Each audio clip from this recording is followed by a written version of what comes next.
Hello guys, ఎలా ఉన్నారు? మీరు బాగున్నారు అనుకుంటున్నాను. నేను బాగానే ఉన్నాను. ఎనర్జీ ఇన్ఫ్రాస్ట్రక్చర్ గురించి ఈరోజు మాట్లాడుకుందాం. ఎనర్జీ ఇన్ఫ్రాస్ట్రక్చర్స్ అంటే సిస్టమ్స్, ఫెసిలిటీస్ ఇవన్నీ ట్రాన్స్మిట్ ఎనర్జీ డిస్ట్రిబ్యూట్ చేయడానికి, ప్రొడ్యూస్ చేయడానికి యూజ్ అవుతుంది. ఈ ఎకనామిక్ గ్రోత్ అండ్ డిజిటల్ డెవలప్మెంట్కి ఒక బ్యాక్ బోన్ ఉంటుంది. ఇంక ఈ కాంపోనెంట్స్ గురించి మాట్లాడుకుంటే power plants, transmission lines, substations, distribution networks.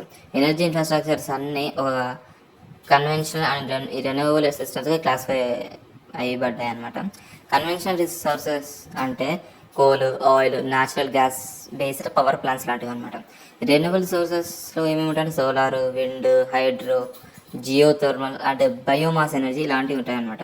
ఒక రిలయబుల్ ఎనర్జీ నెట్వర్క్కి కంటిన్యూస్ పవర్ సప్లై ఇస్తుంది. ఎందుకంటే మన ఇళ్ళకి, ఇండస్ట్రీస్ కంటే హోమ్స్కి ఇలాంటివి అనమాట.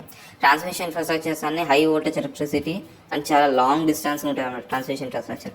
డిస్ట్రిబ్యూషన్ నెట్వర్క్స్ అనేది ఎలక్ట్రిసిటీ ఎప్పటికి ఇస్తాను అనమాట. సేఫ్ విలేజ్కి లెవెల్స్ కూడా వచ్చేటట్టు ఎప్పటికీ డెలివరీ చేస్తుంది. అండ్ హై ఇళ్ళకి కూడా, పెద్ద పెద్ద ఇళ్ళకి కూడా, లగ్జరీ హోమ్స్ లాంటివి. ఎనర్జీ స్టోరేజ్ సిస్టమ్స్కి లైక్ బ్యాటరీస్, పంప్డ్ హైడ్రో ఇవన్నీ రిలయబిలిటీని ఇంప్రూవ్ చేస్తుంది.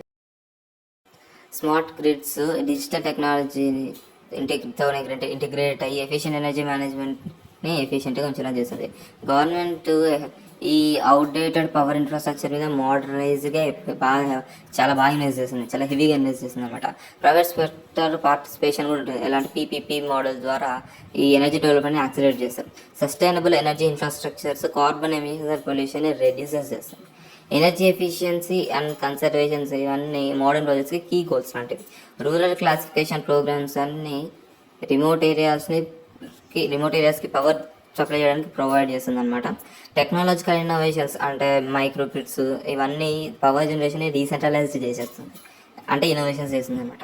ఎనర్జీ సెక్యూరిటీ అంతా డైవర్సిఫైడ్ ఉంటుంది అంటే రిసల్ ఇన్ఫ్రాస్ట్రక్చర్ మీద డిపెండ్ అయి ఉంటుంది. పాలసీస్ లైక్ అంటే India's national infrastructure, pipe line అంటే ఘాటీ శక్తి ఇవన్నీ ఎనర్జీ గ్రోత్ని బూస్ట్ చేస్తుంది, అంటే భావిస్తుంది. స్ట్రాంగ్ ఎనర్జీ ఇన్ఫ్రాస్ట్రక్చర్ అనేది సస్టైనబుల్ అండ్ ఇంక్లూసివ్ నేషనల్ డెవలప్మెంట్కి అనేది బాగా ఇన్షూర్ చేస్తుంది. సో ఇది గాయ్స్ ఈరోజు వీడియో. రేపటి వీడియో దాన్ని మళ్ళీ రేపు కలుద్దాం.